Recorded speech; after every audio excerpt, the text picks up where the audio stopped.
The White Death, the legend of Simo Häyhä, the ghost in the snow. The forest held its breath.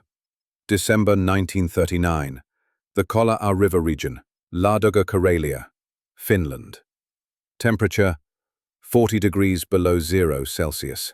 At this temperature, the line between Celsius and Fahrenheit vanishes into shared agony. The kind of cold that crystallizes moisture in the air before it can leave your lungs. The kind of cold that makes rifle barrels contract and metal triggers feel like touching dry ice. The kind of cold that turns exposed human skin from pink to white to purple to black in a matter of minutes, stealing life through simple physics. The forest stretched in every direction, an endless expanse of white interrupted only by dark vertical lines where birch and pine trunks pushed through the snow. The trees stood like skeletal sentinels, their branches weighted with frost that sparkled in the weak winter sunlight. This deep into December, this far north, the sun barely cleared the horizon. Maybe 6 hours of useful light per day, and even that light was pale, watery, filtered through clouds that promised more snow to come. The rest was darkness, long finished darkness that swallowed sound and sight, where men could freeze to death mere meters from their comrades and never be found until spring thaw revealed their bodies.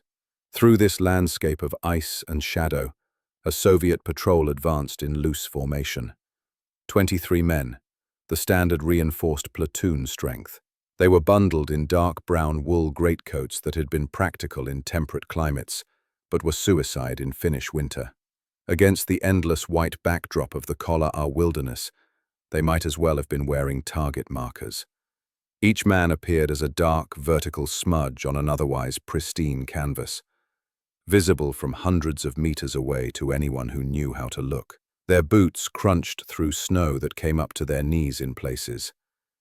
Each step required effort, lifting legs high enough to clear the surface before plunging back down. It was exhausting work, even for fit soldiers. The sound carried through the frozen air with crystalline clarity. Crunch, crunch, crunch.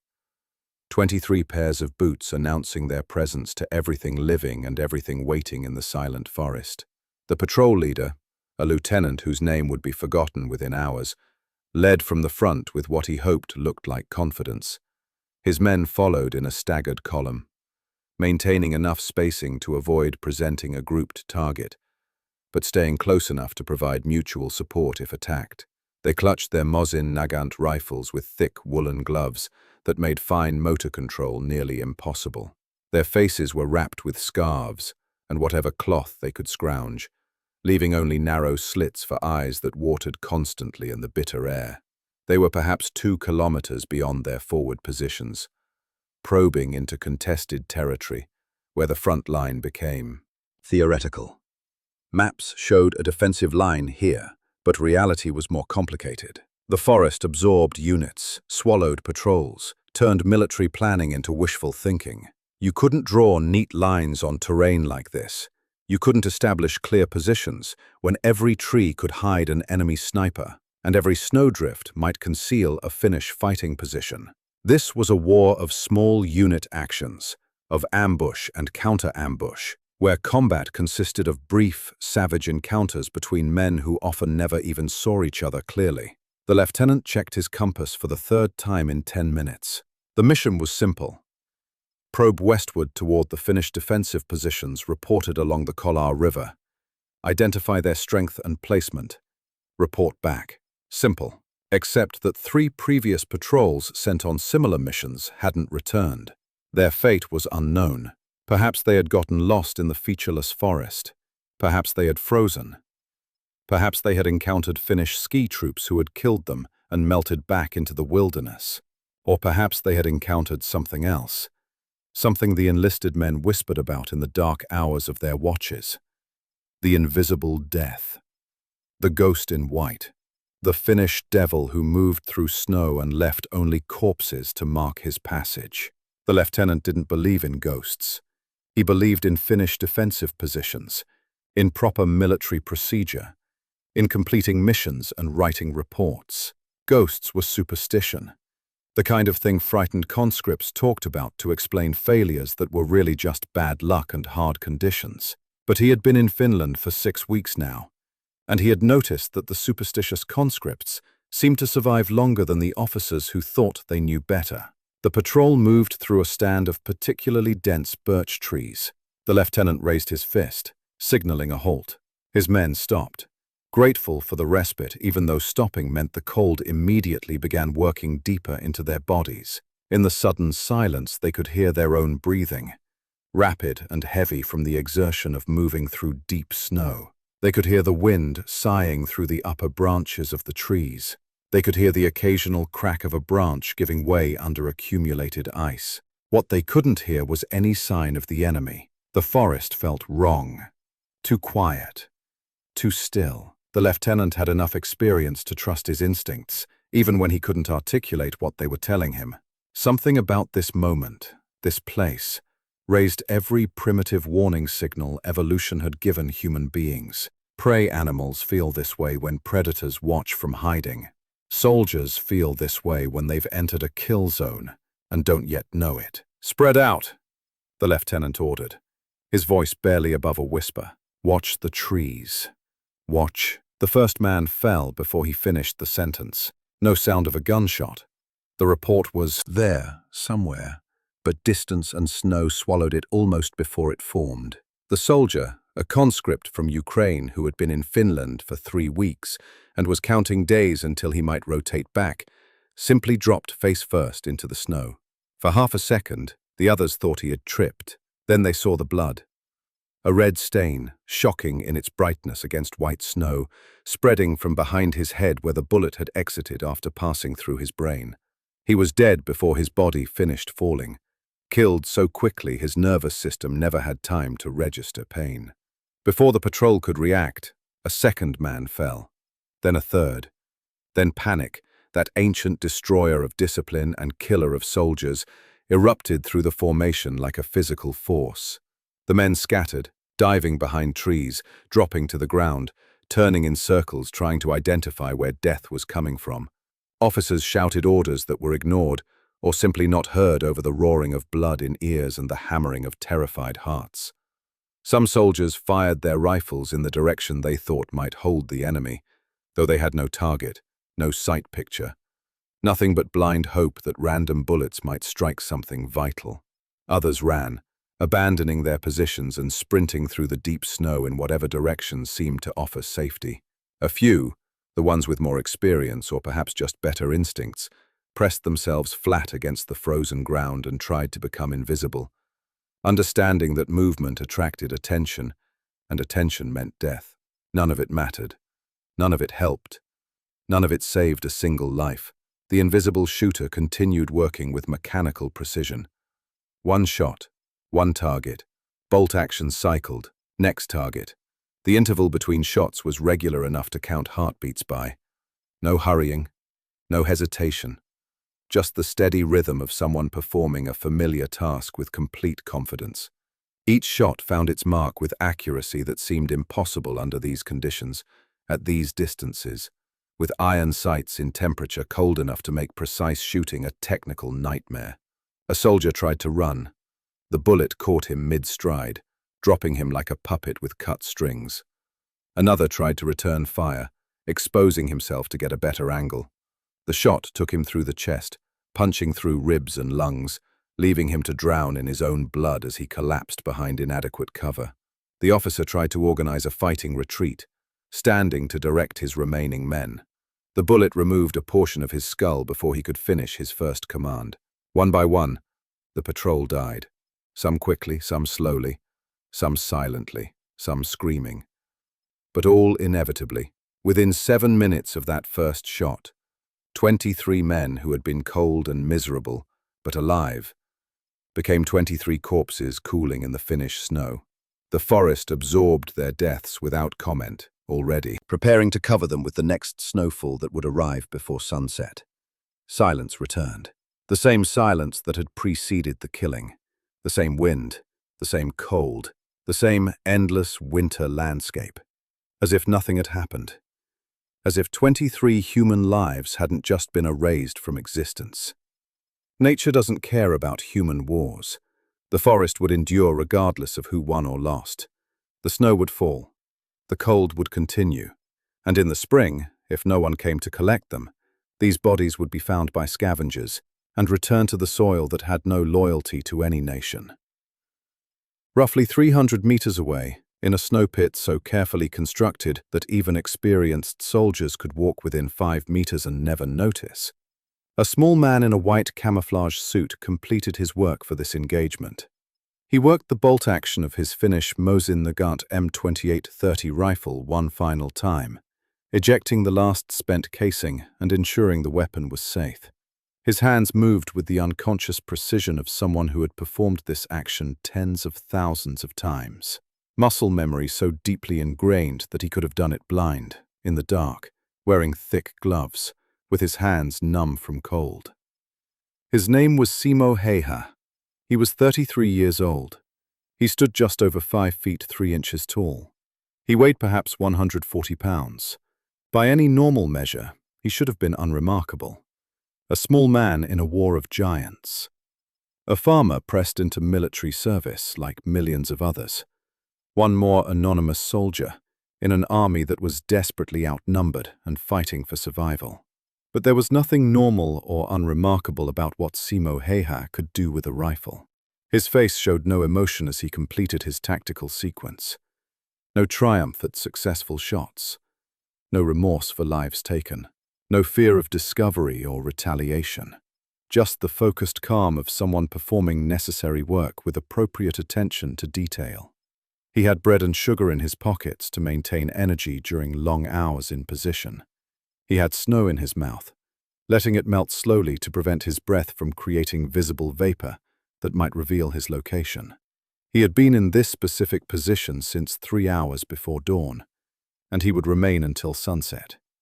That was the routine. That was the discipline. That was what the job required. He took a moment to scan the killing ground through his iron sights, verifying what he already knew. No movement.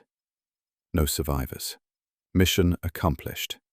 Then he settled back into absolute stillness, becoming once again just another feature of the winter forest. White camouflage against white snow. Stillness in a still landscape. Patience that could outlast anyone searching for him. Simo Häyhä was a farmer and hunter from the small municipality of Raudjärvi in southern Finland.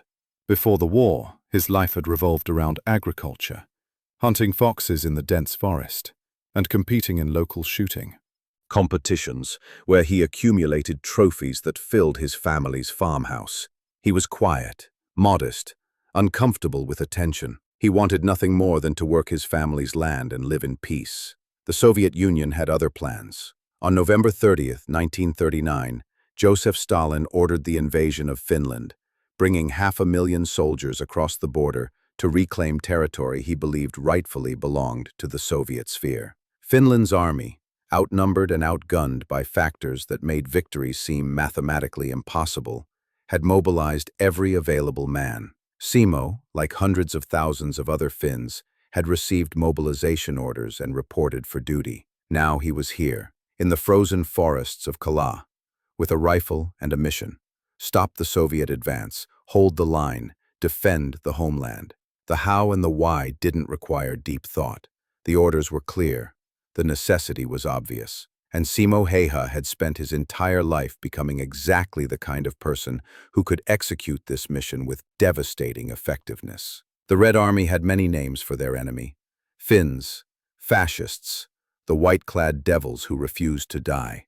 But for Simo specifically, for the invisible ghost who was killing their soldiers with precision that seemed supernatural, they had a special name.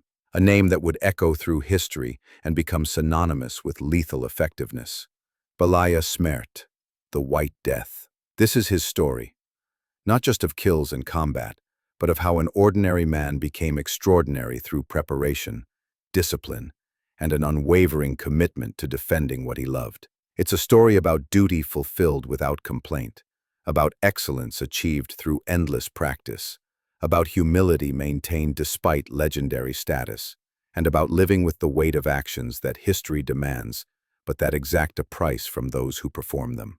This is the story of the deadliest sniper in military history, and it begins not in the frozen forests of Kola, but decades earlier, in a farmhouse near the Russian border, where a boy was learning to shoot foxes and wondering what his life would become. The Borderlands, Roots of a Silent Man.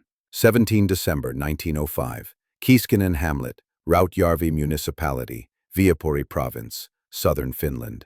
In a modest farmhouse whose timber walls had weathered decades of Nordic winters, whose roof sagged under the weight of accumulated snow that would persist until April, a seventh child was born to Juho and Katriina Häyhä. They named him Simo. Outside, temperatures hovered around -20 degrees.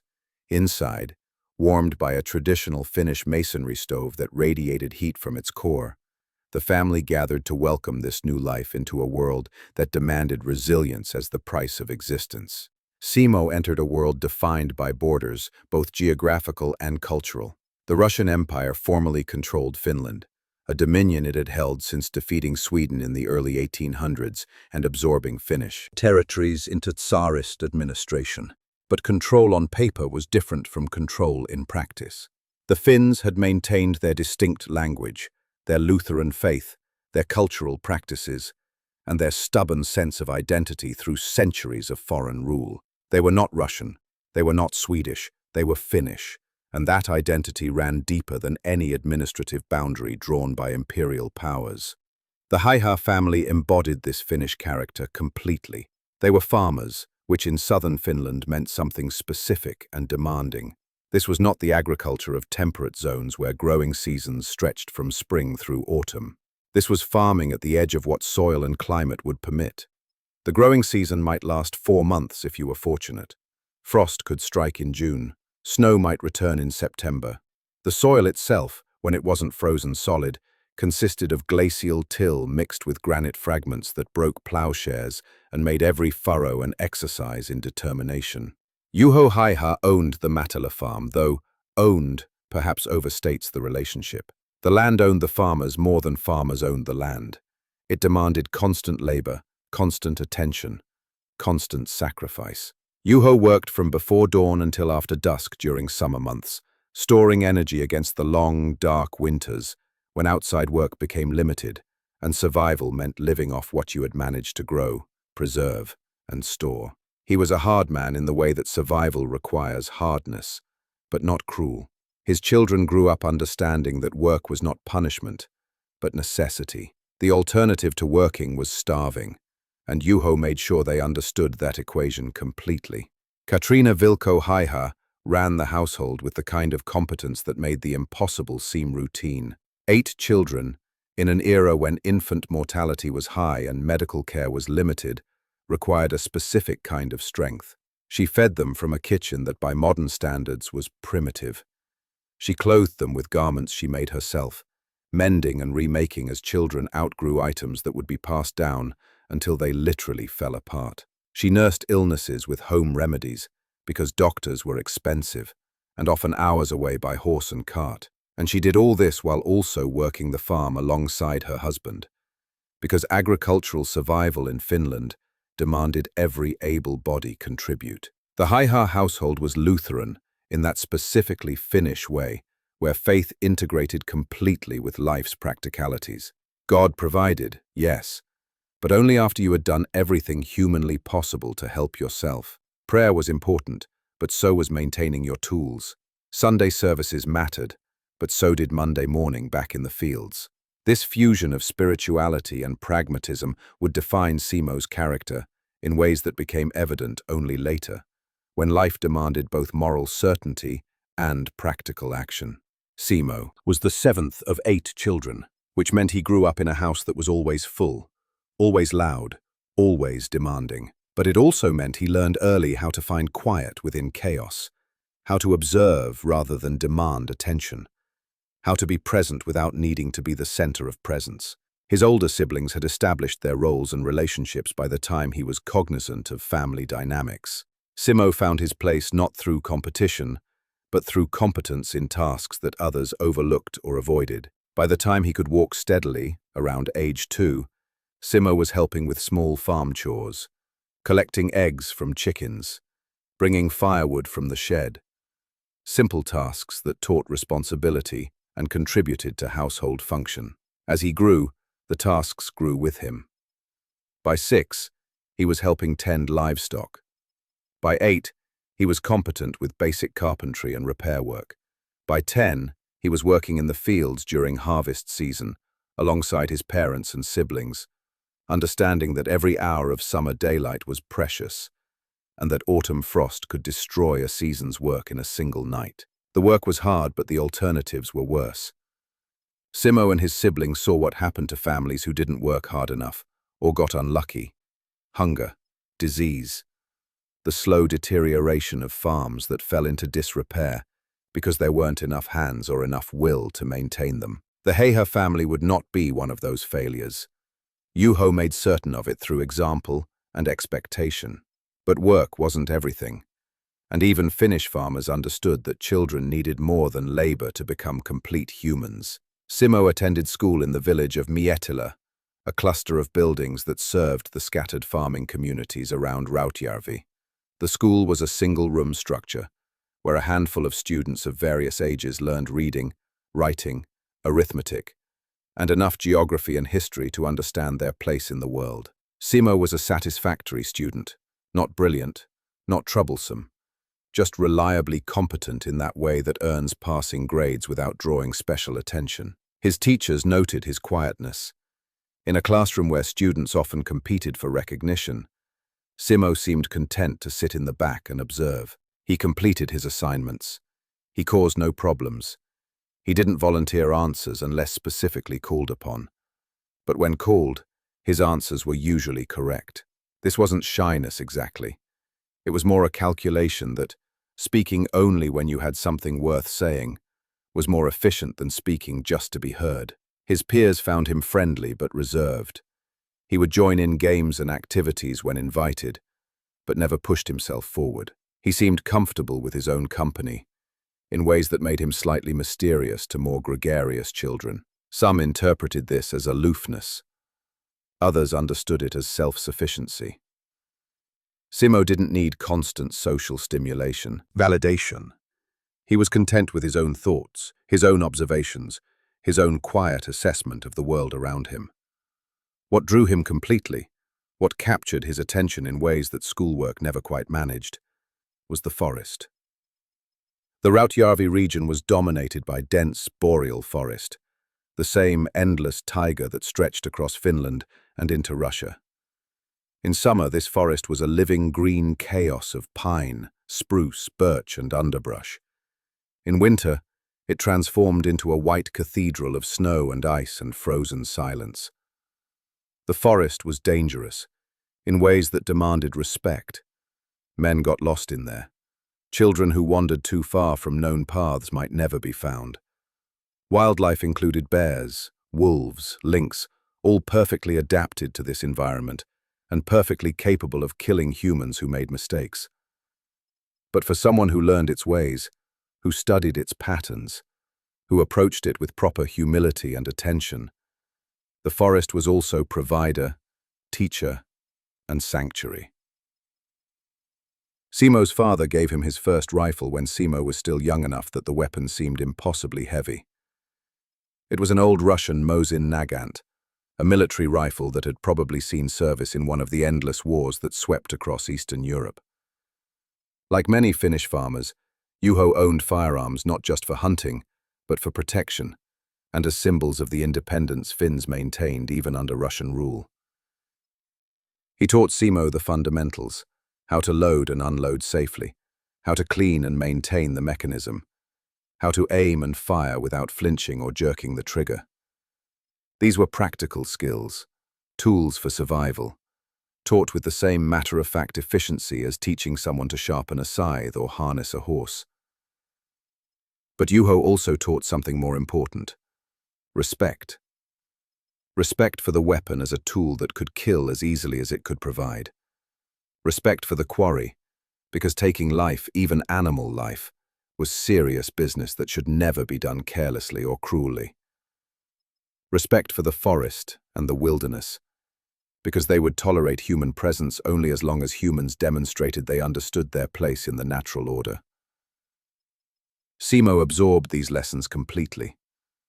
The rifle became an extension of himself, as natural in his hands as the walking stick he used to navigate rough terrain.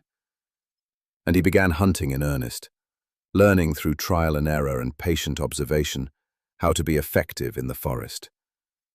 He started with small game, rabbits, squirrels, birds, targets that taught him about bullet drop and windage, about leading moving targets, about taking shots quickly when opportunities presented themselves briefly.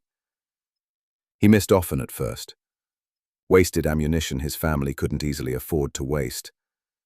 But Simo noticed his mistakes, analyzed them, adjusted his technique. The fox pelts that eventually lined the walls of the Häyhä home represented not just successful hunts, but thousands of hours of practice, of studying animal behavior, of learning to predict movement and calculate shots that left no room for error. Foxes are among the most challenging quarry any hunter can pursue. Small, fast, incredibly intelligent, they avoid humans instinctively, having learned over millennia that human contact means danger. Their hearing and sense of smell are acute enough that approaching them requires near-perfect concealment and favorable wind. They move erratically, doubling back on trails, using terrain features to break line of sight, exploiting any cover available. And even when you do get a shot, the target window is small, often moving, frequently partially obscured. Simo hunted foxes because the pelts brought good money, and because their intelligence made them worthy adversaries. Each successful hunt represented a small victory against an opponent that started with every natural advantage. Simo learned to track them through snow and over bare ground, reading signs that told stories about where they had been and where they might be going. He learned to predict their patterns, understanding that while each fox was individual, certain behaviors were consistent across the species. He learned patience, because rushing a shot on a fox usually meant missing, and missing meant the fox would be even more wary next time. The skills he developed had nothing to do with human conflict. He was learning to feed his family and supplement their income. But he was also, without knowing it, developing exactly the skill set that would one day make him one of the most effective military snipers in history. The ability to remain motionless for hours, the ability to judge distance and windage without instruments, the ability to place a shot with precision under difficult conditions, the ability to read terrain and use it for concealment and advantage. All of this came from hunting foxes in the Finnish wilderness, not from any military training or special instruction. His shooting trophies began accumulating. Local competitions, common throughout rural Finland, as social events and tests of skill, became opportunities for Simo to demonstrate what he had learned in the forest. He would enter these contests almost casually, compete with business-like efficiency, and walk away with prizes that other shooters had trained specifically to win. The trophies filled the Häyhä farmhouse until there was barely room for all of them. Neighbors began to recognize that Juho and Katrina's quiet son had developed into something remarkable. But Simo never boasted, never made his achievements the center of conversation. When congratulated, he would shrug and say something about practice, about paying attention, about things any hunter would know. This wasn't false modesty. Simo genuinely didn't understand what was special about what he did. To him, shooting accurately was like plowing straight furrows or splitting wood efficiently. You learned the correct technique. You practiced until it became automatic, and then you executed. Anyone could do it if they put in the work. That he had put in more work than most, and had started from a higher baseline of natural ability, didn't change the basic equation in his mind. His family noticed traits that would become defining. From his father, he inherited steady hands that never trembled no matter how cold or tired he became. From his mother, he inherited patience that could outlast any waiting game. From the combination of genetics and environment, he developed an unusual ability to remain calm under pressure, to think clearly when others panicked, to execute tasks methodically, even when speed seemed urgent. By his late teenage years, Simo Häyhä was exactly what the Finnish wilderness produced when it shaped someone. Tough, competent, self-reliant, and remarkably effective within his sphere of operation. He wanted nothing from life except to continue doing what he had always done. Work the family farm, hunt the forests, maybe marry eventually and start his own family. Live quietly in the place he loved among people he trusted. The world, of course, had other plans. The Russian Empire that had ruled Finland was collapsing in revolution. New political forces were emerging. The map of Europe was being redrawn, and Finland, that small nation that had endured Swedish and Russian rule without losing its essential character, was about to test whether independence could be maintained against a totalitarian power that viewed Finnish sovereignty as a temporary mistake to be corrected. Simo Häyhä, farmer and hunter, would be pulled into these events, and the skills he had developed in pursuit of foxes would find application against quarry far more dangerous, in a war where his effectiveness would become legendary, and his name would echo through history as the deadliest sniper the world has ever seen. The making of a marksman. 1922. Simo Häyhä turned 17 and made a decision that millions of Finnish young men made throughout that era. He joined the Suojeluskunta, the Finnish civil guard. This volunteer paramilitary organization provided military training to civilians, creating a trained reserve force that could be mobilized quickly in times of national crisis. For someone like Simo, who lived just kilometers from the Soviet border and understood that peace could be as fragile as spring ice, joining the civil guard made practical sense. It was duty. It was preparation. It was simply what Finnish men did when they took responsibility for defending their homeland seriously. The civil guard was uniquely Finnish in character. Born from the chaos of Finland's independence struggle and civil war, it represented grassroots determination to maintain sovereignty against external threats. Members trained on weekends and evenings, learning military basics while maintaining their civilian occupations. They purchased their own equipment when possible, contributed to building and maintaining local defense infrastructure, and created social bonds that transcended the merely military. For rural communities like Rautjärvi, the civil guard was part defense force, part social club, part expression of national identity. Members took pride in their service without it becoming their complete identity. The training Simo received revealed what his hunting had already suggested. He possessed exceptional ability with firearms. Where other recruits struggled to hit targets consistently at 100 meters, Simo placed shots with almost mechanical precision. Where others needed coaching on breath control and trigger discipline, Simo had already developed these skills through years of hunting practice. His instructors recognized immediately that they had someone unusual, not just talented, but someone who had already internalized skills that took most shooters years of dedicated training to develop. Simo's trophies from shooting competitions began accumulating throughout the 1920s. These competitions were serious affairs in rural Finland, combining social gathering with genuine test of skill. Shooters would compete in various categories: standing, kneeling, prone positions at different ranges. Scoring was strict. Conditions could be harsh, with competitors shooting in wind, cold, and sometimes precipitation. These weren't casual events, but genuine assessments of who could deliver accurate fire under realistic conditions. Simo attended these competitions without fanfare. He would arrive, check in, complete his shooting, collect his trophy if he won, which he usually did, and depart without lingering for the social elements that others enjoyed. This wasn't antisocial behavior exactly. Simo was simply focused on the shooting itself, rather than the surrounding activities. He competed to test himself, to measure his progress, to understand where his skills stood relative to others. The trophies were nice but secondary. The knowledge that he could deliver accurate fire consistently was what mattered. The Häyhä farmhouse became a de facto museum of marksmanship achievement. Trophies lined shelves, mantels, and any horizontal surface that could support them. Visitors would comment on the collection, and Simo's parents would explain with obvious pride that their son had won all of these through shooting competitions. Simo himself, when present for these conversations, would typically excuse himself to attend to farm work or hunting. He was genuinely uncomfortable with praise, not out of false modesty, but because he truly didn't understand what was special about what he did. To him, it was just practice, and attention to detail applied consistently over time.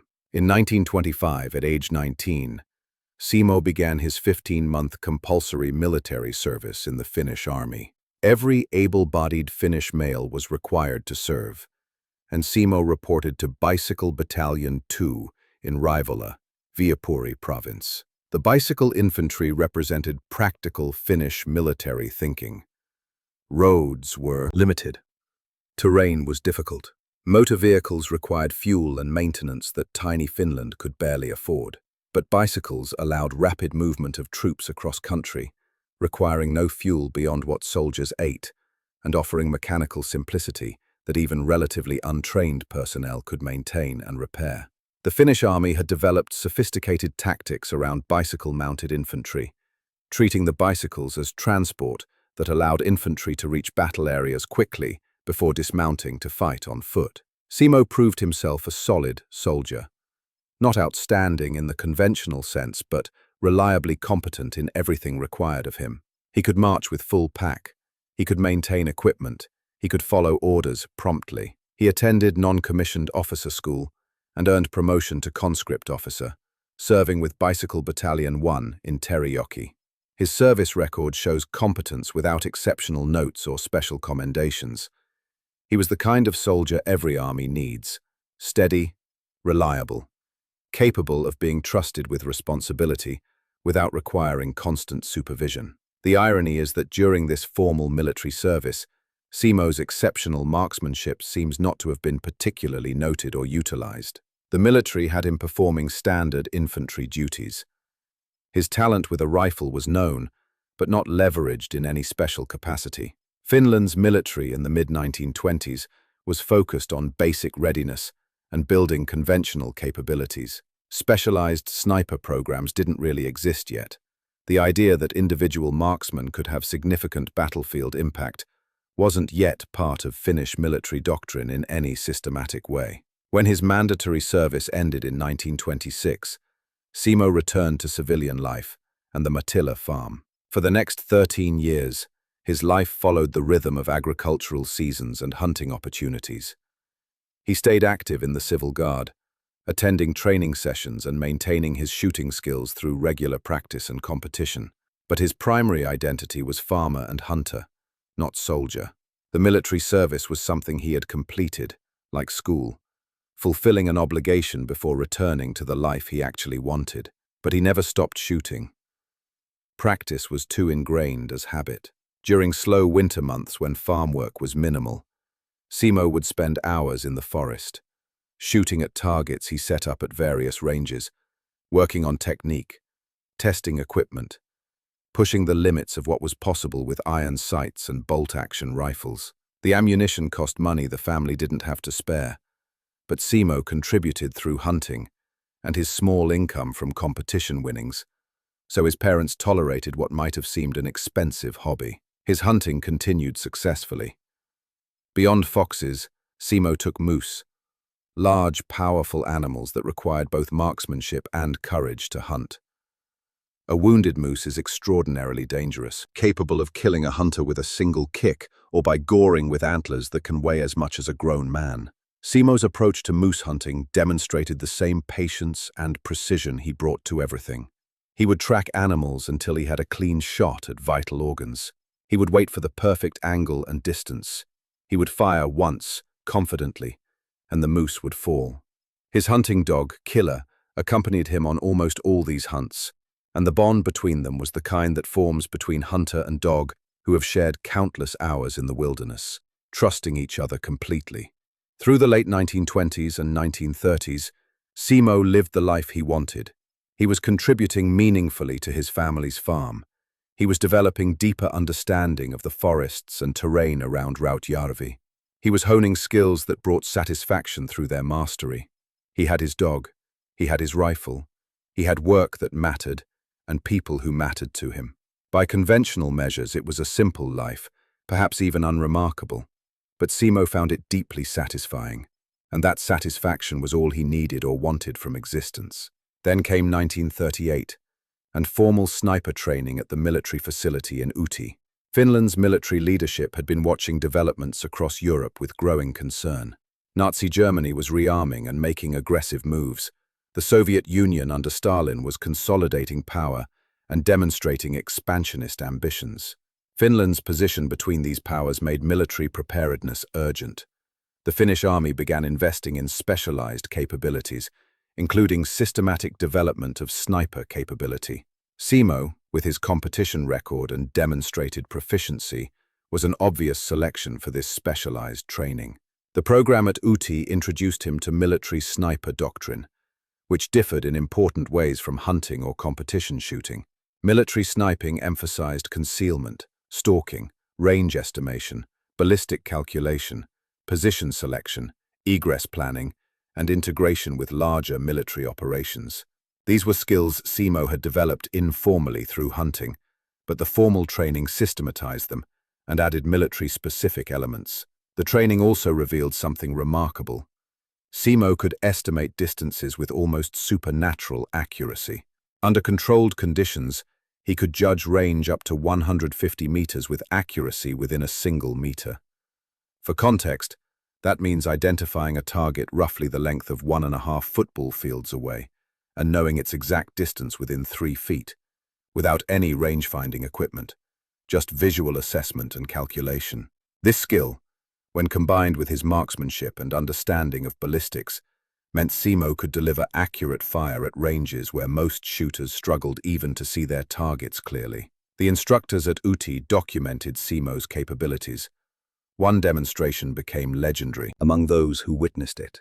Simo, using his bolt-action M2830 rifle with iron sights, hit a small target at 150 meters 16 times in 60 seconds.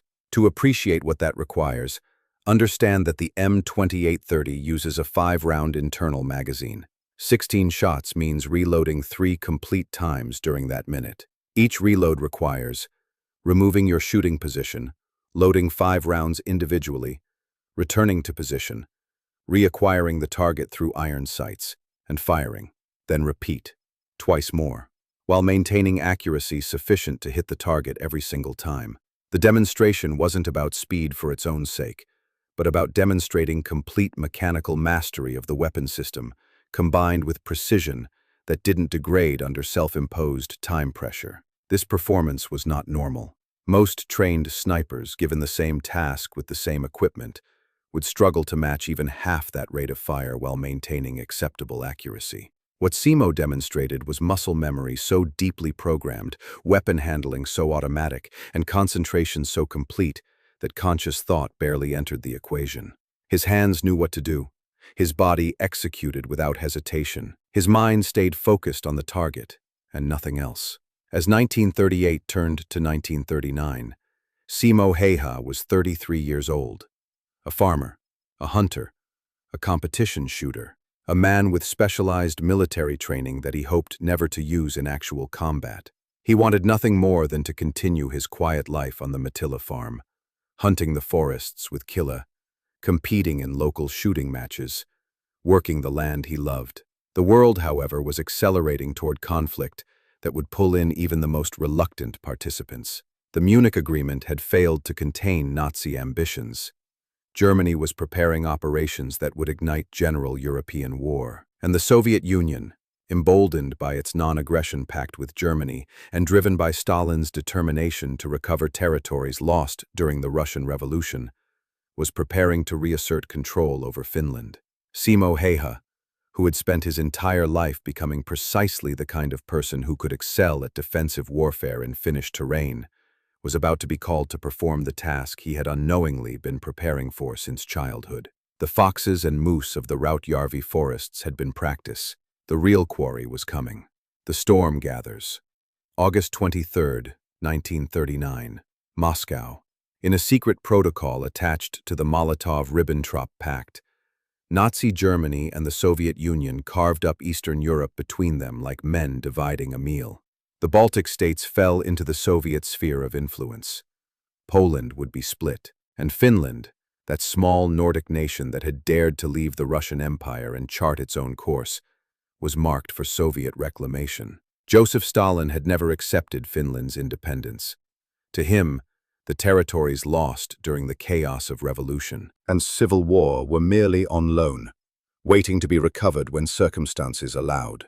Finland's proximity to Leningrad added urgency. The Soviet Union's second-largest city sat less than 20 miles from the Finnish border. Stalin demanded a buffer zone.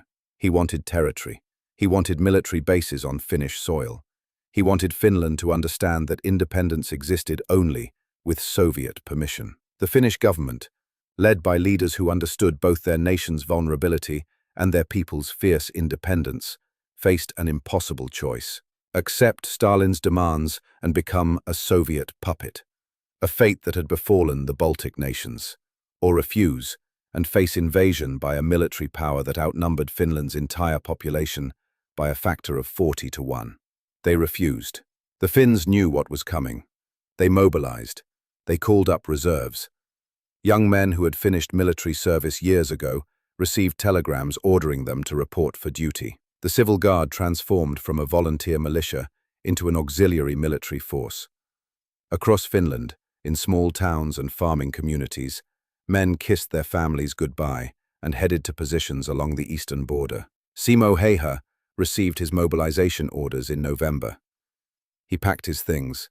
He said goodbye to his family, to Killa, to the Mattila farm that had been his whole world. He reported to the 6th Company of Infantry Regiment 34, known as JR 34, under the command of Lieutenant Arne Utilainen. His assignment: defensive positions along the Kolar River in Ladoga, Karelia. Simo understood the odds. Every Finn did. The Soviet Union was bringing a force estimated at over 450,000 men, supported by roughly 6,000 tanks and 3,000 aircraft. Finland could muster perhaps 300,000 soldiers total, with only 32 tanks and 114 aircraft. The Soviets had artillery that could flatten cities. They had the resources of the world's largest country. They had an ideology that promised inevitable victory and a leader who would accept nothing less. Finland had Sisu. There is no direct English translation for Sisu. Courage comes close but fails to capture the full meaning. Determination, perseverance, a refusal to yield even when yielding would be rational, the ability to find strength when strength should be exhausted. Sisu is uniquely Finnish, forged through centuries of surviving in a land that doesn't forgive weakness. It means fighting when the fight is hopeless. It means standing when standing seems impossible. It means defending your home because it's your home. And no calculation of odds can change that fundamental truth. On November 30th, 1939, the Soviet Union invaded Finland without declaration of war. 500,000 soldiers poured across the border at multiple points. Soviet aircraft bombed Helsinki. Foreign Minister Vyacheslav Molotov claimed on Soviet radio that planes were dropping food supplies to hungry Finns. Finns would later sarcastically refer to Soviet cluster bombs as Molotov bread baskets. When the Finnish military developed improvised gasoline bombs to use against Soviet tanks, soldiers called them Molotov cocktails to accompany the bread baskets. The Winter War had begun. The international community reacted with outrage. The League of Nations expelled the Soviet Union for aggressive war. Britain, France, and the United States expressed sympathy for Finland. Some nations sent supplies. Volunteers from Scandinavia, North America, and elsewhere made their way to Finland to fight. But no army arrived. No Allied force intervened. Finland stood alone against the Soviet giant. And in that moment of supreme crisis, ordinary Finns became extraordinary. Simo Häyhä was about to become a legend. The Battle of Kola begins. December 7th, 1939. The Soviet Eighth Army, comprised of multiple divisions including the 56th and 164th Rifle Divisions, launched a major offensive along the Kola River. Their objective was to break through Finnish defensive lines, advance into central Finland, and help encircle Finnish forces defending the southern Karelian isthmus. On paper, the plan made sense. The Kola sector was lightly defended. The terrain favored mobile warfare. Break through here, and the entire Finnish defensive strategy would collapse. The Soviets hadn't accounted for several factors. First, the terrain.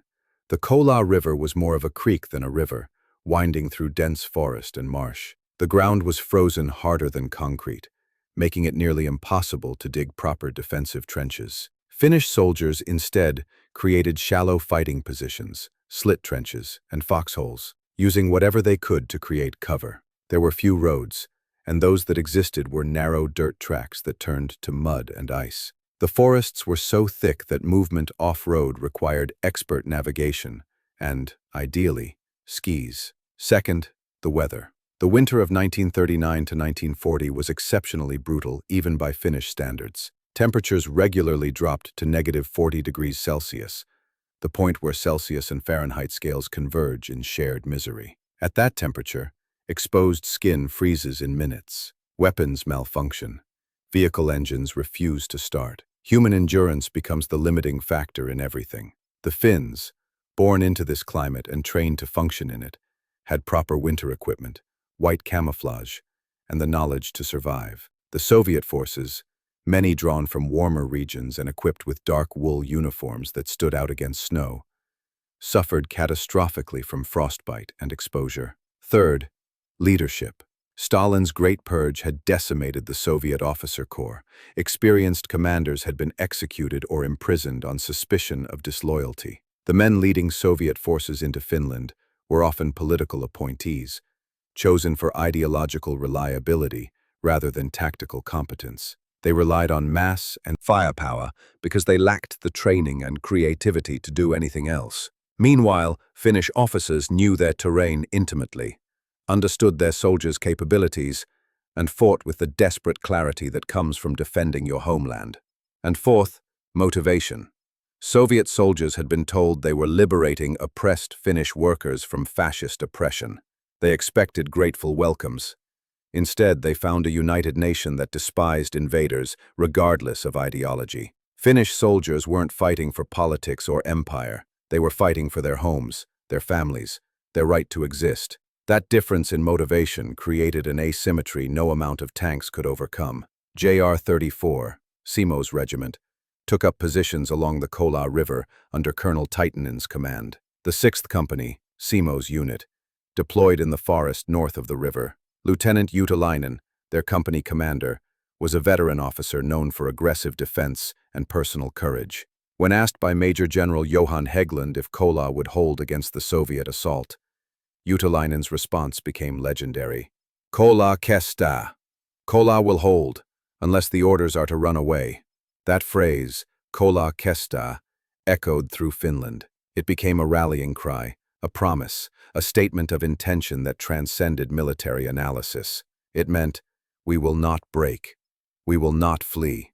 You will have to kill us all to take this ground, and we will make you pay for every meter. The fighting that erupted was among the most brutal of the entire war. Soviet forces attacked repeatedly with numerical superiority and artillery support. The Red Army fired an estimated 40,000 artillery shells at Finnish positions in a single day. Finnish artillery, rationing limited ammunition, could manage perhaps 1,000 rounds maximum. The math suggested inevitable collapse. The Finns held. They held through tactics that turned Soviet strengths into weaknesses. When Soviet forces advanced along roads, Finnish soldiers would let them pass, then attack from behind, cutting supply lines and creating isolated pockets. The famous Moti tactics, named after a Finnish word for a bundle of firewood, involved surrounding Soviet units, fragmenting them into smaller groups, then systematically destroying them. The Soviets had more men, but those men couldn't effectively support each other when separated by kilometers of hostile forest,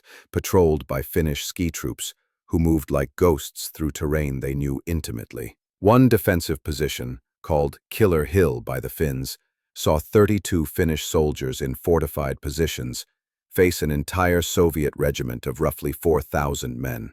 The Soviets attacked in human waves, The Finns fired until their barrels glowed. When the assault finally ended, 400 Soviet soldiers lay dead in the snow. 28 of the 32 Finnish defenders had fallen, but the position held. This was the war Simo Häyhä entered, a war of frozen forests and desperate courage. A war where individual skill could matter because terrain and tactics created opportunities for skilled soldiers to have disproportionate impact. A war where one man with a rifle, patience, and absolute mastery of his craft could become something more than a soldier. He could become a nightmare. The White Death awakens.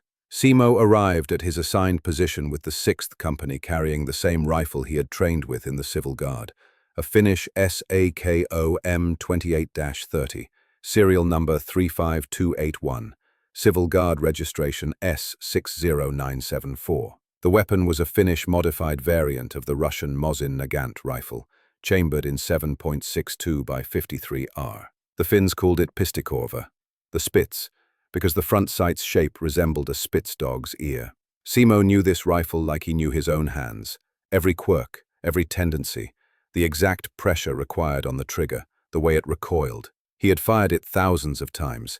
It was an extension of his will. He made a decision that seemed counterintuitive. He would not use a telescopic sight. Other snipers relied on scopes to engage targets at long range. Scopes offered magnification, making distant targets easier to identify and hit. But Simo understood the trade-offs. A telescopic sight required raising your head higher to achieve proper eye relief, increasing your profile, and making you easier to spot. Scopes could fog in the extreme cold, becoming useless precisely when you needed them most. And perhaps most critically, scope lenses could reflect sunlight, creating a glint that revealed your position to enemy counter-snipers. In the low-angle winter sun of the Karelian forest, that reflection could get you killed. Simo chose iron sights. He would rely on his ability to judge distance, his understanding of ballistics, and his training to place shots accurately without magnification. This decision limited his effective range compared to scoped snipers, but it made him nearly impossible to detect.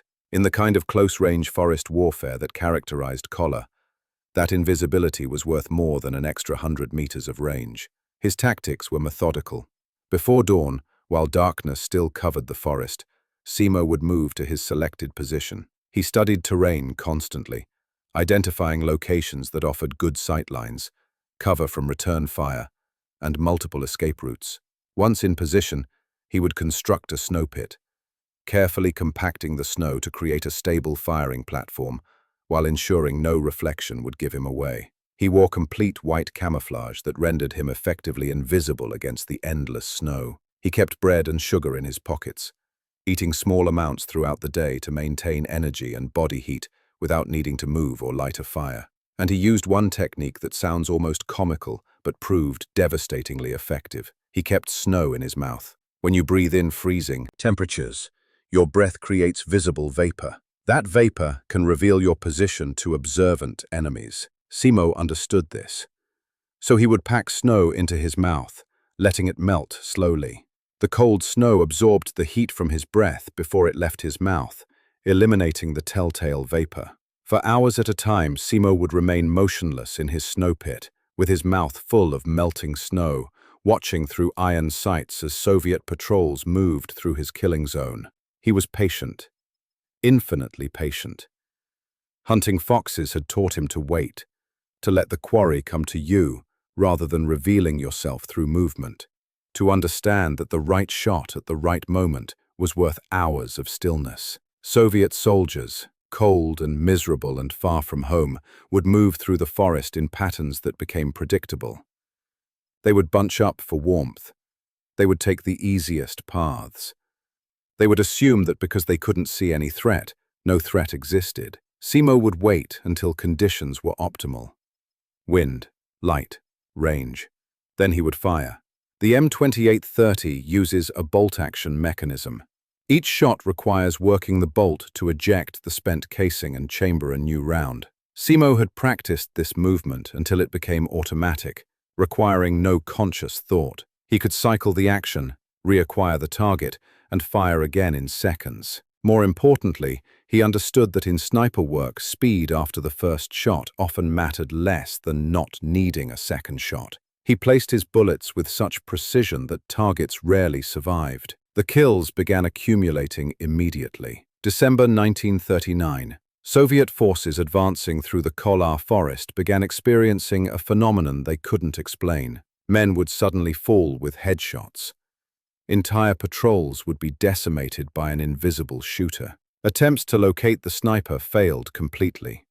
Counter-snipers, sent specifically to eliminate the threat, would themselves become victims. Artillery strikes would hammer the forest where the shots seemed to originate, only to have the killing resume from a different location after the barrage ended. The Soviets were being hunted, and they knew it. By December 22nd, just 15 days into the Battle of Kolar, Simo's confirmed kill count reached 138. These weren't general casualty numbers or propaganda figures.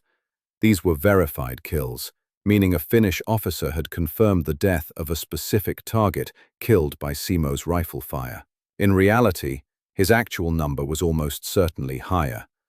But Finnish military doctrine required verification, and many of Simo's targets fell on the Soviet side of no man's land, where confirmation was impossible. To put that number in perspective, 138 confirmed enemy kills in 15 days means Simo was eliminating more than 9 Soviet soldiers per day. In the limited daylight hours of a Finnish December, roughly 6 hours of useful light, he was averaging more than 1 kill every 40 minutes he was in position. This wasn't random spray-and-pray fire. Each shot was deliberate, each target carefully selected, each kill representing a conscious decision to pull the trigger. A precise shot placed with iron sights at ranges exceeding 100 meters, often in harsh weather conditions that would make most shooters give up and go home. The psychological impact on Soviet forces was profound. Soldiers began refusing to go on patrol in certain sectors. Officers had to threaten court-martial to get men to move through areas where the invisible Finn operated. Morale, already suffering from the cold and the unexpectedly fierce Finnish resistance, plummeted further. Soviet soldiers started to believe they were fighting ghosts, supernatural forces that couldn't be killed because they couldn't be found. The Finns, meanwhile, saw hope. Here was proof that skill and determination could prevail against overwhelming numbers. Here was a symbol that even a small nation could produce warriors capable of making the mighty suffer. Finnish military chaplain Antti Rantamaa began keeping detailed records of Simo's kills in his diary, noting each verified elimination with something approaching religious reverence. This was more than military accounting. This was the chronicle of something that felt miraculous. Simo himself remained focused on the work. He didn't think of himself as a legend or a symbol. He was doing his job, following orders, protecting his country. When he returned to Finnish lines after a day in position, he would report his actions matter-of-factly, clean his rifle, eat, sleep, and prepare for the next day. Fellow soldiers noted his calm demeanor. No bravado, no storytelling, just quiet competence and an absolute refusal to make himself the center of attention. But attention found him anyway. The legend grows. January 1940. The kill count continued its inexorable rise. By January 26th, Simo's verified tally reached 199. The number spread through the Finnish military and into civilian population. Newspapers, desperate for good news in a war that was costing Finland dearly, seized on Simo's story. Articles appeared describing the silent hunter of Kolar, the marksman who never missed, the invisible death that stalked Soviet forces. The Finnish propaganda machine, understanding the value of morale in a war of survival, built Simo Häyhä into something larger than life.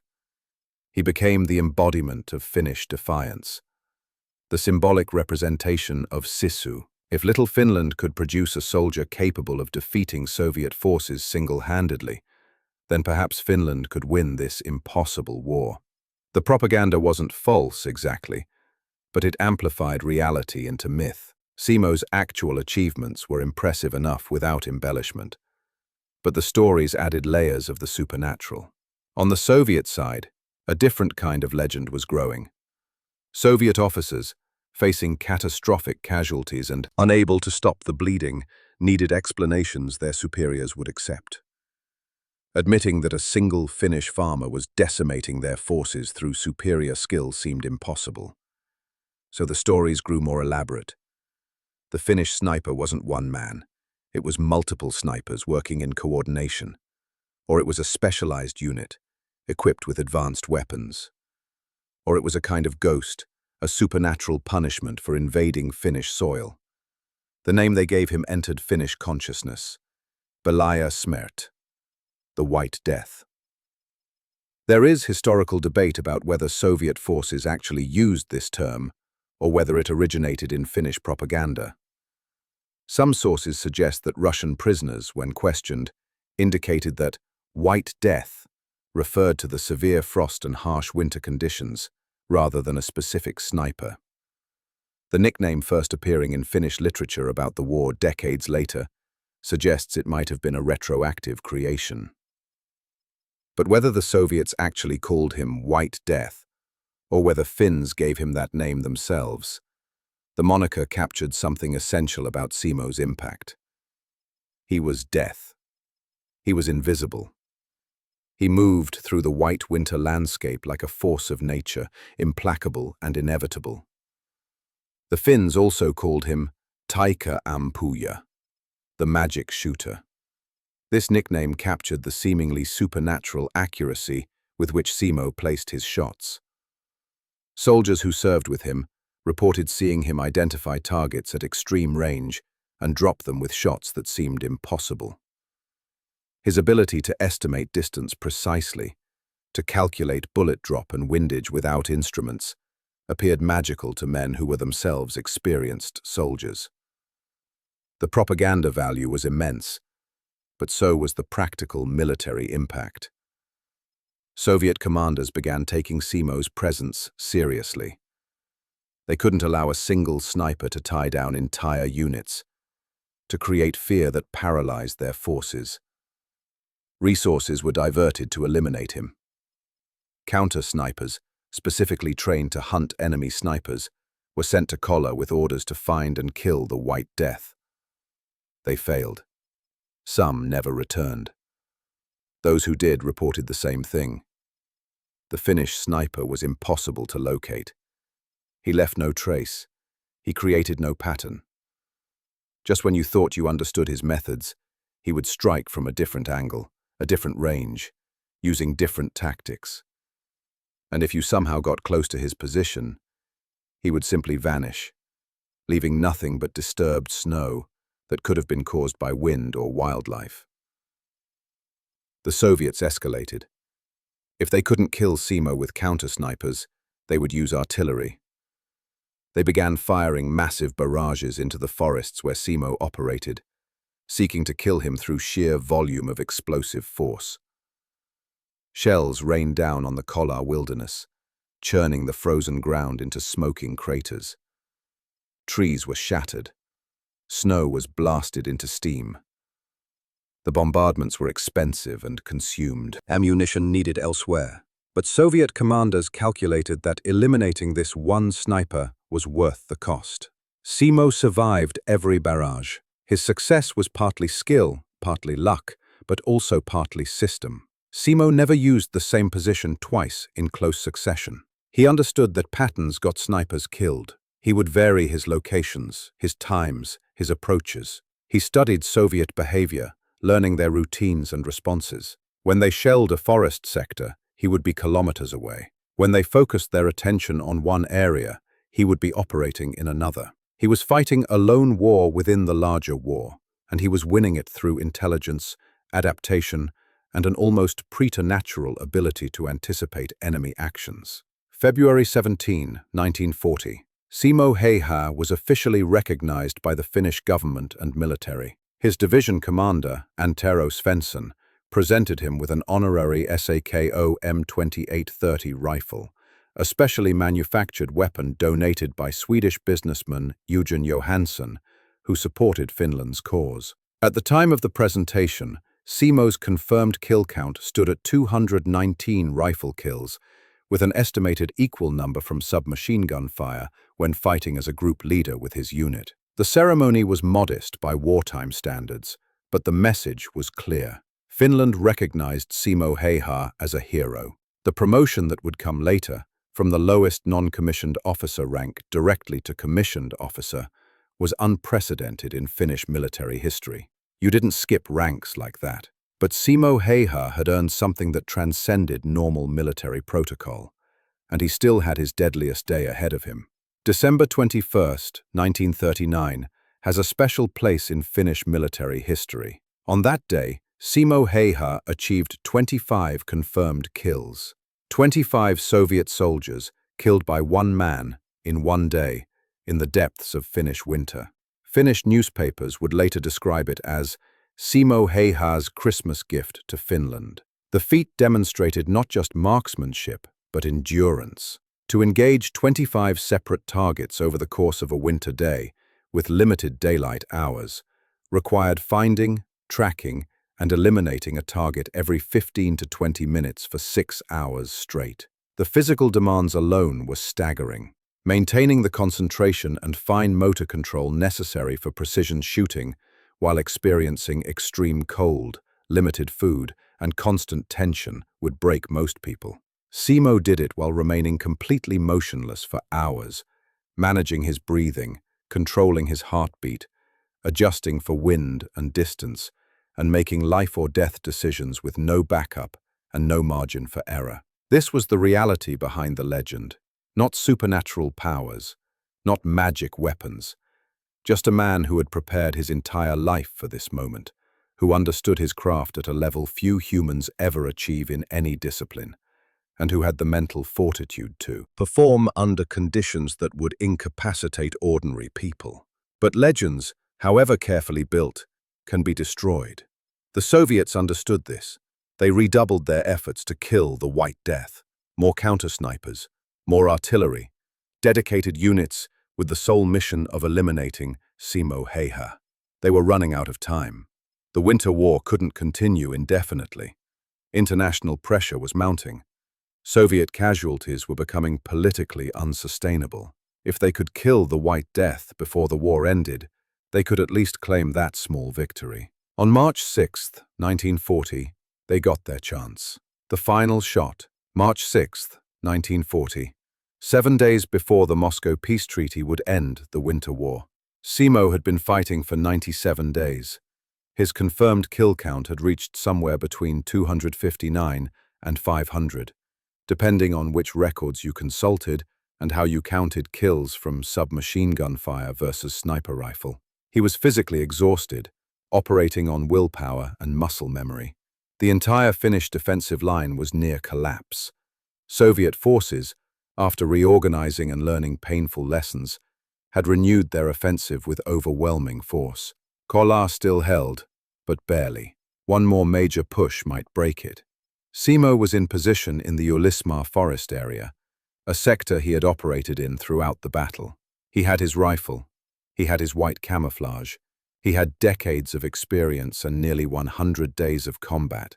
But he was still human, still vulnerable, still subject to the mathematics of warfare that says no soldier, however skilled, can survive indefinitely in combat. A Soviet soldier saw him. Historical accounts differ on exactly how it happened. Some sources indicate it was a counter-sniper who had finally gotten lucky after months of trying. Others suggest it was a regular infantryman who happened to spot something that didn't quite match the snow. What matters is that someone on the Soviet side acquired Simo Häyhä as a target and fired an explosive round. The bullet struck Simo in the lower left jaw. Explosive ammunition, designed to fragment on impact, does catastrophic damage to human tissue. The round that hit Simo tore through his face with devastating effect. His lower left jaw shattered. His upper jaw was destroyed. His left cheek was blown away. The force of the impact knocked him unconscious and threw him backward into the snow. Finnish soldiers nearby heard the shot and saw Simo fall.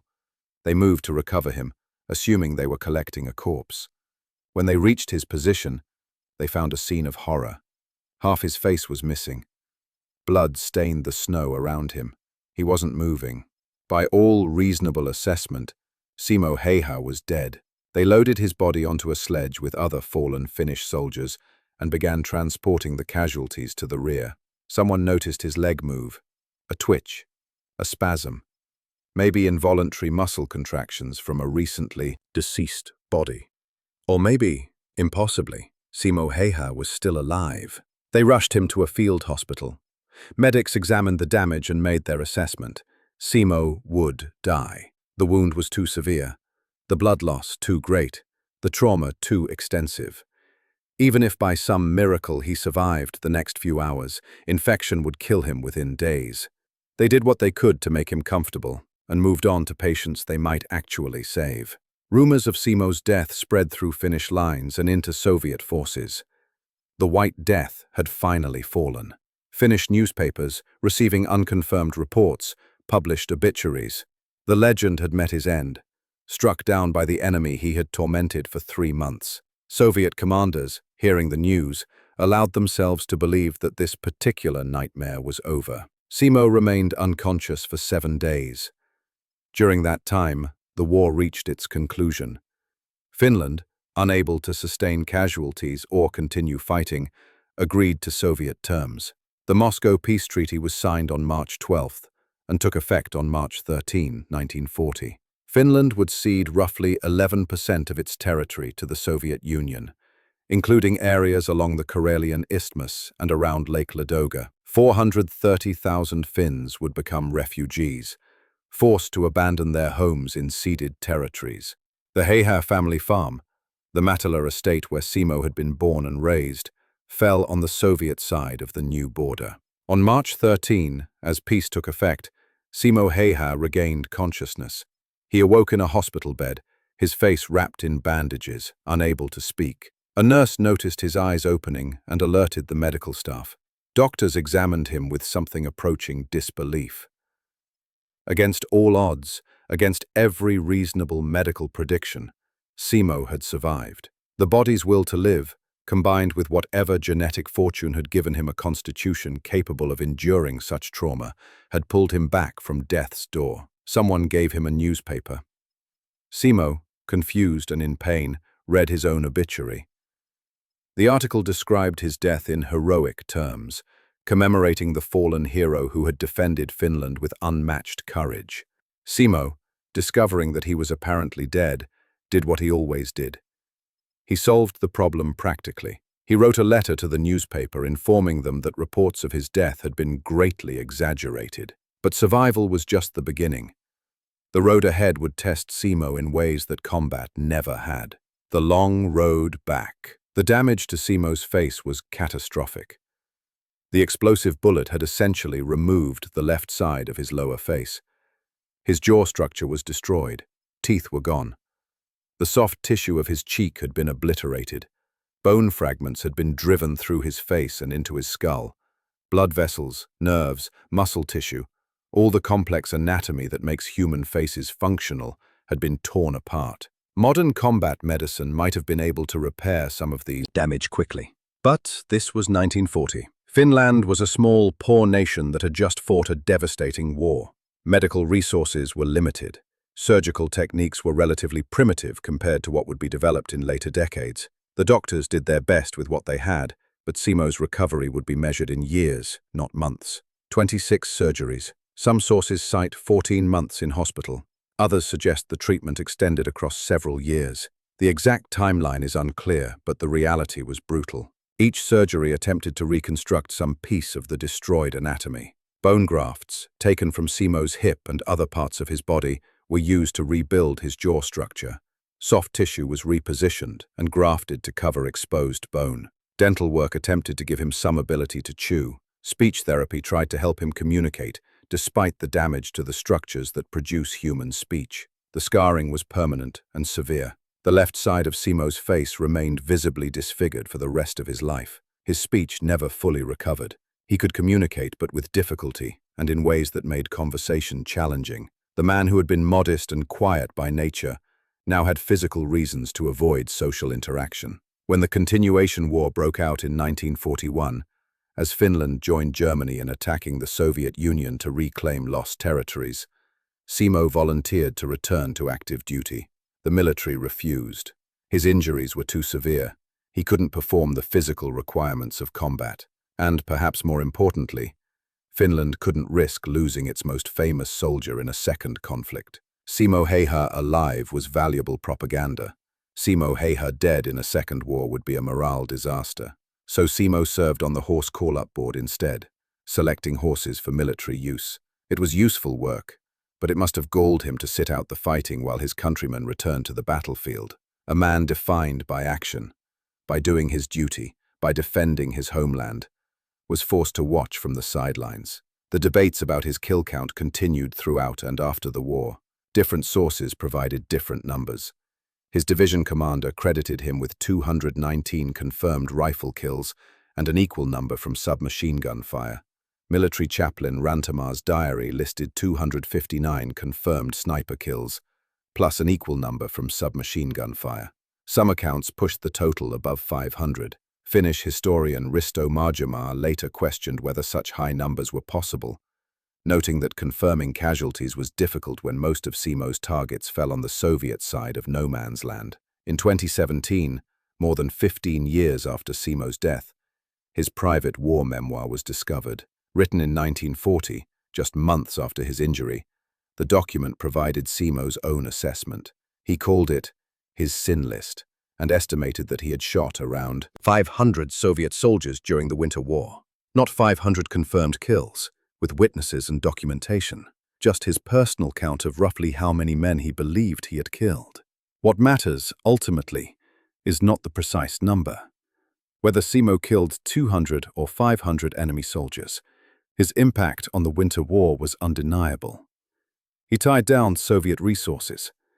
He created fear that affected enemy morale and operations. He provided Finland with a symbol of resistance when symbols mattered desperately. And he demonstrated that individual excellence, properly applied, could have strategic consequences. But for Simo himself, recovering in hospitals and living with the aftermath of his wounds, the debates about numbers must have seemed abstract. He had done his duty. Finland had survived, though diminished. The cost of that survival was written on his face every time he looked in a mirror. A quiet life reclaimed. The war ended. Finland survived as an independent nation, though at enormous cost. 25,000 dead, 30,000 wounded, territory lost, hundreds of thousands displaced. The Soviet Union, having expended far more blood and treasure than Stalin had anticipated, gained its buffer zone around Leningrad, but at the cost of international reputation and an army that had been revealed as far less formidable than propaganda suggested. Simo's family farm was gone, located in territory now under Soviet control. The Finnish government, recognizing the sacrifices of those who had lost their homes to the territorial cession, provided compensation. Simo was given land in Ruokolahti, a small municipality in southeastern Finland, near the Soviet border. The area was called Valkjärvi, meaning White Lake. The name seemed appropriate for the man the Soviets had called the White Death. He returned to farming, the same work he had done before the war, but now in a different place, with a different face, carrying memories that would stay with him forever. His neighbors in Ruokolahti knew who he was. Everyone in Finland knew the name Simo Häyhä, but the people who lived near him respected his privacy. He was known as a quiet man, who loved nature, who could often be seen walking his property with his hunting dog, who preferred to let his actions speak rather than his words. He hunted again. The forests of Ruokolahti became his new territory, and Simo became a skilled moose hunter. He eventually took 73 moose over the years. Impressive in a country where moose hunting is taken seriously, and success is never guaranteed. His dog Kille, the faithful companion from before the war, accompanied him on all but one of those hunts. For Simo, being back in the forest with his rifle and his dog must have provided a kind of peace that civilian life couldn't otherwise offer. He also became a successful dog breeder, developing a reputation for producing quality hunting dogs. The work suited him. Animals didn't care about his scars or his difficult speech. They judged him by his actions, his patience, his understanding of their needs. And Simo, who had always been more comfortable with animals than crowds, found satisfaction in the simple routines of rural life. His celebrity status never fully faded. He was invited on hunting trips with Urho Kekkonen, Finland's 8th president and longest-serving head of state. These were not publicity stunts, but genuine invitations from one outdoorsman to another. Kekkonen, himself a skilled hunter, recognized in Simo a kindred spirit. The two men would spend days in the wilderness, hunting, talking little, sharing the companionship of those who understand that silence can be its own form of communication. But fame had its dark side. Simo received hate letters. Death threats arrived at his home, sent by people who believed he was a murderer rather than a soldier defending his country. Some may have been from relatives of Soviet soldiers he had killed, though that seems unlikely given the difficulty of identifying specific casualties from the Winter War. More probably, they were from Finns who opposed the war or who believed that Simo's reputation glorified killing. He never responded to these letters, never engaged with criticism. He had done what he was asked to do, to the best of his ability, in defense of his nation. Anyone who couldn't understand that wasn't worth his time. Simo became a long-time board member of the Kolar Fighters Brotherhood, an organization formed in May 1940 by veterans of the Battle of Kolar. These men had shared experiences that civilian life couldn't match. They had stood together when standing seemed impossible. They had watched friends die. They had survived through skill, luck, and mutual support. The Brotherhood gave them a place where they didn't need to explain, where silence was understood, where the weight of memory could be shared. He rarely spoke about the war. Interviews were infrequent and brief. When journalists asked about his experiences, Simo would provide minimal answers. When asked about his remarkable skill, his response was frustratingly simple. Practice. When asked about technique or tactics, he would explain basic principles that any hunter would know. When asked if he felt remorse, his answer was honest and direct. I did what I was told to do, as well as I could. There would be no Finland unless everyone else had done the same. In 1998, more than 50 years after the Winter War, an interviewer asked the 92-year-old Simo how he had become such an effective sniper. His answer, characteristically brief: practice. That single word captured Simo's philosophy. Excellence wasn't mysterious. It wasn't gift from gods or genetic accident. It was the result of doing something over and over until it became second nature. Thousands of hours in the forest, tens of thousands of rounds fired, endless repetition of basic skills until they could be executed unconsciously. Anyone could do it if they put in the work. Simo simply had the discipline and patience to actually do the work. But there was something more, something harder to quantify. Simo possessed an unusual ability to remain calm under conditions that would shatter most people. Whether born or learned, that psychological resilience allowed him to function at peak effectiveness when functioning at all seemed impossible. Combat didn't make him panic. It made him focused. Danger didn't make him reckless. It made him careful. And when the time came to pull the trigger, to end another human life, he did so without hesitation or remorse, because he understood with perfect clarity that his actions were necessary for the survival of something larger than himself. The decades passed. Simo lived quietly. He farmed, he hunted, he bred dogs. He attended brotherhood meetings. He accepted honors and awards with humble gratitude. He watched Finland rebuild, prosper, and maintain the independence that so many had died to preserve. And as he aged into his 80s and then 90s, he became a living connection to a moment in history when Finland had faced annihilation and refused to yield. Legacy and final years. Finland never forgot what Simo Häyhä had done. The honors accumulated over the years. He received the first and second class medals of liberty. He was awarded the third and fourth class crosses of liberty, honors typically reserved for commissioned officers. Shortly after the Winter War, Field Marshal Carl Gustav Emil Mannerheim personally promoted Simo from Ali Kerasanti, the lowest non-commissioned officer rank, directly to Venriki, second lieutenant. This promotion was unprecedented. Jumping from the bottom of the non-commissioned officer structure directly to the officer corps simply didn't happen. But Simo had earned something beyond normal protocol. In 1941, he was nominated for the Mannerheim Cross, Finland's highest military decoration. The medal, named for the legendary field marshal who had commanded Finnish forces in both the Civil War and Winter War, was reserved for the most exceptional displays of courage and achievement. Relatively few were ever awarded. Simo's nomination recognized that his contributions to Finland's defense transcended ordinary military service. He also received a special medal commemorating the Battle of Kola, acknowledging his role in one of the most iconic defensive stands of the entire war. In 1983, 43 years after the Winter War ended, the Kola and Simo Häyhä Museum opened in the village of Mietilä in Rautjärvi. The location was appropriate. Mietilä was where Simo had attended school as a child. The museum, housed in a former infirmary, covered the Battle of Kola and featured a permanent exhibition dedicated to Simo's life.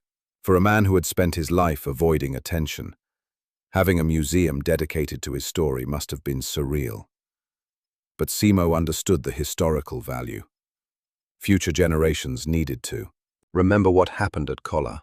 If his name helped preserve that memory, he could accept it. In 2004, Finland held a national television event called Suuret suomalaiset, Great Finns, which determined the 100 greatest Finns of all time through public voting.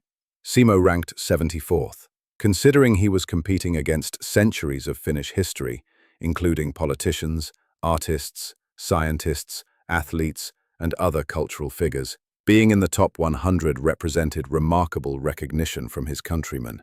But perhaps the most meaningful recognition came from those who fought alongside him. Veterans of the 6th Company and JR-34 spoke of Simo with respect that bordered on reverence. They had watched him work. They had seen his calm under fire. They had witnessed his effectiveness. And more importantly, they had seen that he never sought glory or made their shared sacrifice about himself. He was one of them, doing the same impossible job they all faced, just doing it with unusual skill. The late 1990s brought a series of interviews and historical interest in Simo's story. By then, he was in his 90s, one of the last surviving veterans of the Winter War. Historians and journalists sought him out, hoping to capture his story before that generation passed entirely. Simo cooperated to an extent, though always with reluctance. He was uncomfortable with attention. He didn't see himself as extraordinary. He had done his duty, survived through fortune as much as skill, and lived a quiet life afterward. Why that warranted continued interest confused him.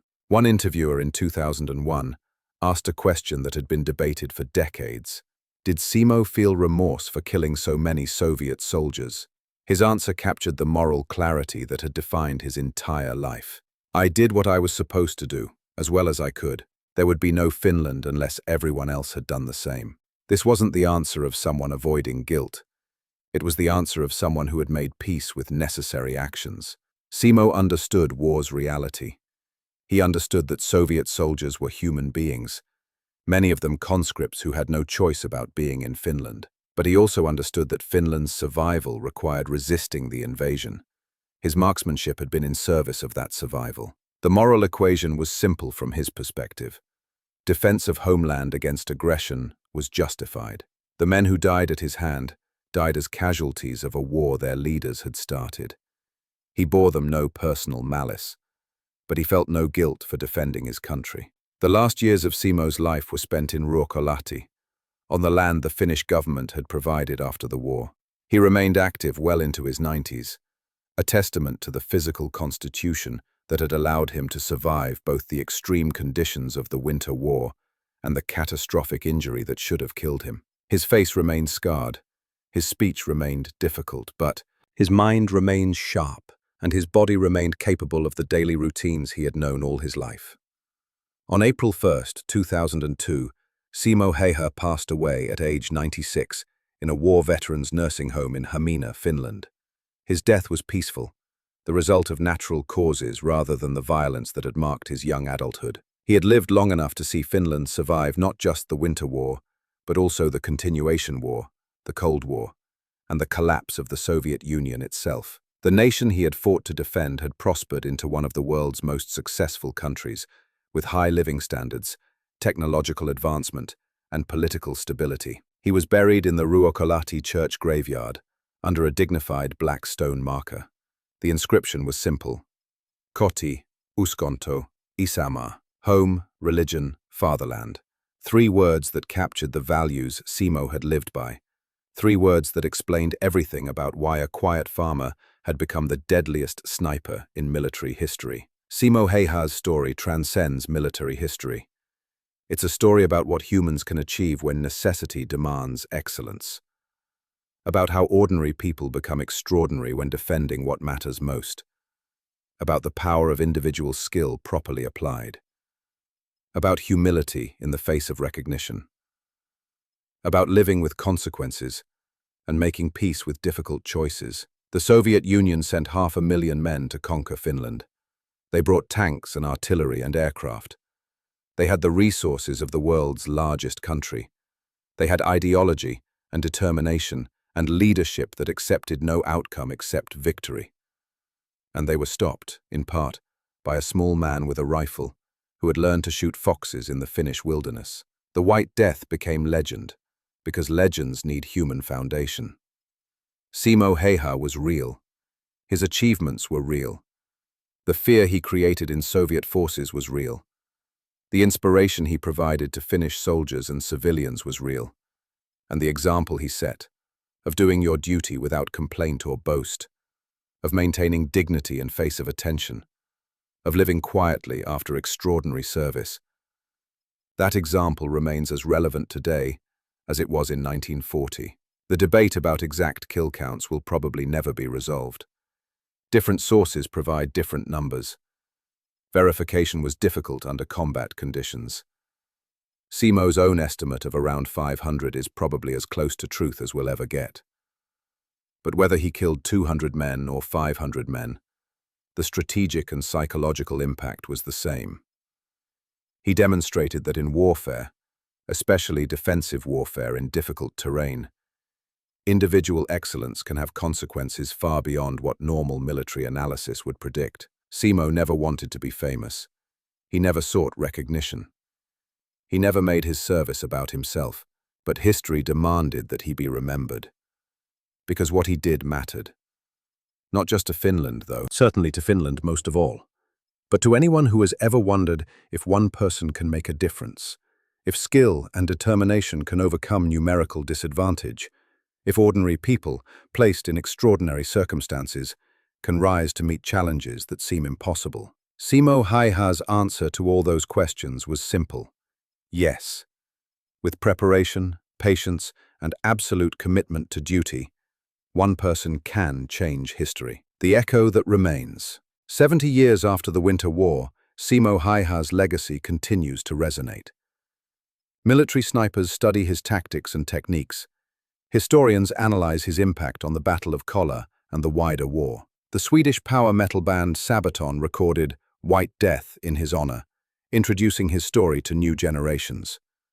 Multiple books have been written about his life, each attempting to separate fact from legend, to understand how a farmer became the most lethal sniper in recorded history. But perhaps the most important legacy isn't found in history books or military doctrine. It's found in the simple fact that Finland exists as an independent nation. Because enough Finns like Simo Häyhä refused to yield. Because they understood that freedom isn't free and that defending your homeland requires sacrifice. Because one winter, when the darkness was longest and the cold was most bitter, ordinary men and women did extraordinary things. Simo never claimed to be special. When people called him a hero, he would deflect, pointing out that thousands of Finns had fought and died while he had simply survived. When they praised his skill, he would respond with technical explanations about breath control and trigger discipline, making it sound easy. When they asked what made him different, he would say, "Practice," and change the subject. But here's what made Simo Häyhä exceptional. When his country called, he answered. When duty demanded, he performed. When the task seemed impossible, he did it anyway. And when recognition came, he accepted it with grace but never let it define him. He was a farmer who served as a soldier, who returned to farming when the war ended, who lived out his days doing the things he loved in the land he had helped defend. The gravestone in Ruokolahti says it all. Home, religion, fatherland. These were the things Simo fought for. Not glory, not recognition, not personal achievement. Home, because every human being deserves a place they belong. Religion, because faith provided moral foundation and meaning. Fatherland, because Finland represented something worth dying for. The right of a people to govern themselves, to maintain their culture, to exist free from foreign domination. On cold winter days, when snow blankets the Finnish forests and the sun barely clears the horizon, you can almost imagine Simo Häyhä still out there somewhere. A ghost in the white wilderness, watching, waiting, protecting, the White Death who refused to let his country die.